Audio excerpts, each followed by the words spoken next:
Hi guys, എല്ലാവർക്കും Abhishree home വേൾഡിലേക്ക് സ്വാഗതം. ഇന്ന് ഞാൻ പറയാൻ വന്നിരിക്കുന്നത് വെള്ളക്കാന്താരിയുടെയും പച്ചക്കാന്താരിയുടെയും ഗുണങ്ങളും. മുകളിലോട്ട് നോക്കി നിൽക്കുന്ന സെറാച്ചില്ലിയെ പോലെയാണ് വെള്ളക്കാന്താരി. വളരെ ഔഷധ ഗുണവും ഉള്ള നല്ല എരിവും ഉള്ള കാന്താരി ഇനമാണ് വെള്ളക്കാന്താരി.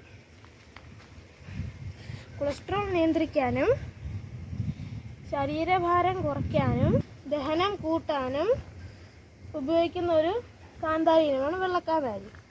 നാടൻ വിഭവങ്ങളിലും ധാരാളമായി ഉപയോഗിച്ചു വരുന്ന കാന്താരിയാണ് വെള്ളക്കാന്താരി.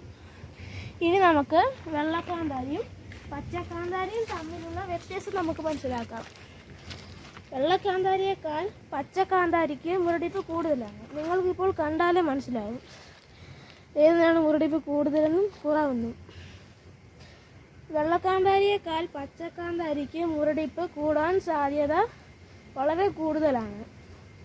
അതായത് എന്തൊരു വലിയ കാന്താരി എന്നാണല്ലോ, ഒരു മുളകിൽ തന്നെ ഇത്രയും കാന്താരി ഉണ്ട്. 3 മുളക് മതി ഒരു ചമ്മന്തി ഉണ്ടാക്കാൻ.